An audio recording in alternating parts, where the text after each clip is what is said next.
What is up, YouTube? It's Kingfisher745, and welcome to episode 82 of All Hail the King. In this episode, we're going to feature the Lizard in action, and the teams all seemed pretty good on paper, but we'll just have to see how good they perform in the actual season. It's easier said than done, and that's kind of a commentary on the current meta situation, which I'll also talk about once we get into the action. But before we begin, check out the From the Helicarrier podcast, and I'll place a link in the description below. For our very first Lizard team-up, we're using Anti-Venom, and that's because they both share exploits bleeds and exploit opportunity. Although it's going to suffer from some of the same flaws that all the teams will, it's a pretty good partnership, I have to admit. It helps that Anti-Venom has plenty of debuffs and can hold his own. Now, another bright spot in this current battle is the enemy agent is intangible, meaning he cannot protect. That's going to give our tactician free reign in attacking their blaster. So thank you to that life force blade.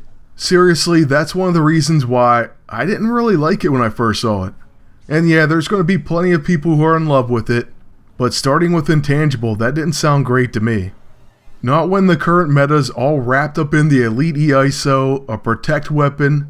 Pretty much everyone has a dark energy blade, and that just doesn't mix with not being able to protect. They're going to knock themselves out of it pretty fast, but we already got a great start with our tactician. Then with their agent using the dark energy blade, that actually is going to help us out, of course because of the elite EISO. And next, we're going to use the item that we've been trying to get since the very beginning of chapter 10, and we finally did. It's the Ionic Devourer. It sounds a bit funny saying it to me, but it is incredible. It's also going to allow us to make a really great poor man's build, and one that I think could be very viable. So that's just right around the corner now. As for our Anti-Venom, we're going to begin by using I Am the Cure, and it is catastrophic with the Calamitous AISO. It's going to put some really nasty debuffs on the enemy, including Opportunist debuffs. Also, because of the Ionic D, we'll call it, Twisted Flames is basically going to be wasted on the enemy agent. Then the Lizard against a Protect agent with the Elite EISO, that's going to be an issue, I'll admit. But if only we could hit Angerer. Instead, we'll use Rending Slash. Then we're just going to go with this AoE Tail Swipe. The good thing about this AoE attack is at least it's going to hit all the enemies, and it's going to place Hobbled, Fumbling, and Disadvantage. So it's kind of worth the absorb energy. Those debuffs can definitely come in handy. But yeah, I will admit the current meta isn't that kind of Lizard. In my opinion, they should make his level 9 stealthy, so at least he's somewhat usable. As it stands, I will say this team did very well. And so did the next team we're going to show you. The last one, not so much. But I don't want to get too far ahead. In the current meta though, everything's pretty much the same. They're going to have the Elite EISO, a Protector, and everyone has a Dark Energy Blade. It gets very annoying. And I hate to complain, but it's the least fun I've ever had in PvP. And that seems to be an ongoing trend. I'm going to admit it right now. It's either you use the most powerful heroes for yourself, or you have to use a certain setup. If you get rid of one, like say trying to use Lizard, you better have a good setup. When you try to change both things, you're almost doomed to fail. And that's a really sad state for PvP. I mean, we've argued about OP teams and characters, the cube, and so on. But I don't think it even compares to how bad it is right now. The main problems are definitely the Elite EISO and the Dark Energy Blade. After that, the Lunacy, the Scroll of Rutmaroth, and then of course all the Stamina Drain and Healing from Daemon are annoying, but you can get around a few of those things. To be honest with you, with the right setup, none of that bothers me at all. And I'm not even saying it all needs changed. It probably is just the Elite EISO and the Dark Energy Blade. I don't know, I hate when things get nerfed, but they've made melee attackers almost unusable. They're a burden to use, unless they're stealthy or something like Spitfire. I mean, the fact that I'm dealing less damage than absorb energy is going to give them back, that just pretty much makes me have to pass my turn. Now fortunately, many people are using the E3 costume and the Dark Energy Blade, so you can at least get away with using an AoE attack now. You regret the part that hits the enemy agent, but at least you hit the other enemies and place debuffs on everyone. So that's a little bit better, I guess. And the fact that Hybrid and Anti-Venom have pretty awesome AoE attacks, plus can sort of dish out the damage. At least they can somewhat overpower Absorb Energy and the Elite EISO. Lizard cannot. What you end up with is a character that's only useful in certain situations, and that's unfortunate.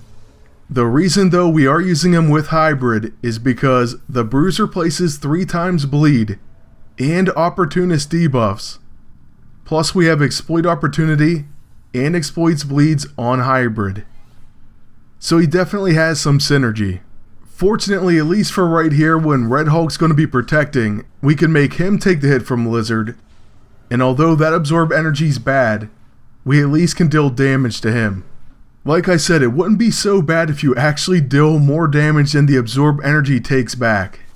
Against the enemy agent, that doesn't happen very often.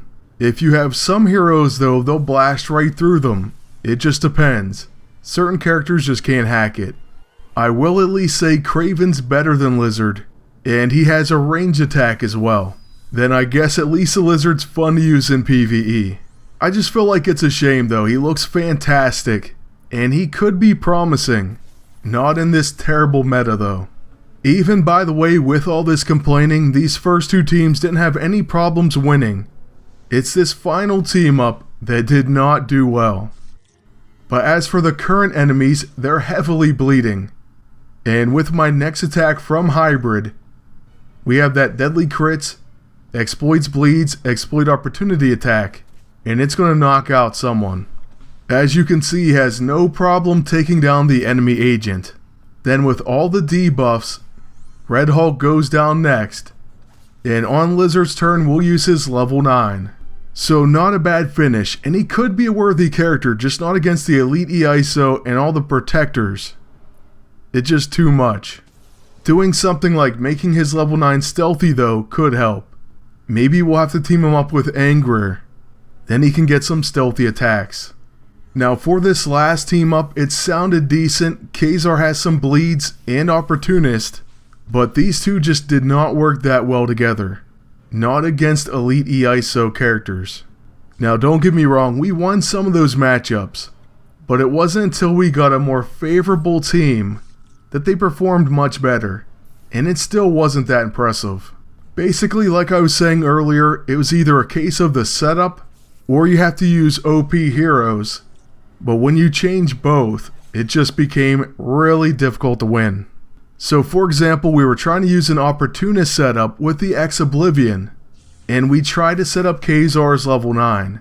A few times it did good damage, but usually the enemy agent just wiped away all the debuffs, and these two just fed the Elite EISO over and over. It became so tedious and unfun. That's kind of the source of my complaining today. But to be honest with you, I don't enjoy PvP at all. Not the way it currently is. A lot of my troubles can be knocked out first round with Spitfire.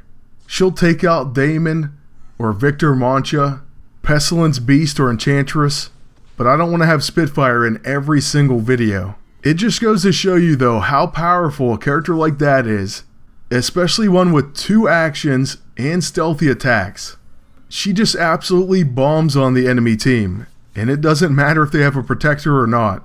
I don't think that you should be forced to play like that, but that's just kind of how it is right now. I don't know what you guys think. I'd love to hear your thoughts on PvP. Do you think there is a problem? If so, what do you think it is? What needs changed? Why was the Elite EISO ever invented? That's what I want to know. And since it is invented, don't make characters that only have melee attacks and they aren't even stealthy. Just don't do it ever again. They have to have a ranged option. Skipping 1/3 of your turns just for no reason, other than you don't want to feed that Absorb Energy, a Scutcheon, Elite monster. Well, it's just not fun, and it makes me not even want to use these characters. So my ultimate question for the devs is, why even have them in the game? If you have a question, go ahead and leave it in the comment section below and maybe they'll reply. I doubt it, but you never know. As for these remaining enemies, they don't stand a chance, but it's still not going to be fun. But I am thinking with the lizard, we're going to become a scrapper, and we'll start hitting Victor Mancha. So there we go, we can actually become a scrapper now. That would be suicide against most teams, so it's pretty cool that we can actually do that. And after attacking him, he's still doing fine, and he's going to cause some damage to our team, but I guess it could have been worse. Then on Nico's turn, she used Primed and Ready and her AoE Rock and Roll. We will be countering with a Zabu Pounce. And then on my agent's turn, we're going to use the Inevitable Doom, and we're going to follow that with the Improbability Field, but the Ionic D is going to come in very handy against these two later. See, both of these characters have a very annoying Resurrect component, but I believe we can get around that. You see, the Ionic Devourer, which is in Chapter 10, Mission 3, it applies Despair to all enemies, removes and prevents resurrection effects, plus it prevents most healing while active. So it's a must-have, especially in today's PvP. I have to give them credit, they put that and the Singularity Matrix in Chapter 10. Two fantastic farmable items. So there is some great stuff in the game and some not so great stuff. But as for these two enemies, we're going to use the Smothering Shadow, then the Ionic D. Now they're pretty much going down, Victor right now, and then Nico won't be getting her res either. We'll just use our level 1 Knife Slash, and that's the end of this match. That's also the end of the video, so I hope you enjoyed it. I'm sorry for complaining, but sometimes days like this make me upset. And I think you all can understand. Still, I thank you all for watching. Ask you to please like, comment, and subscribe. Then until next time, good luck, and take care.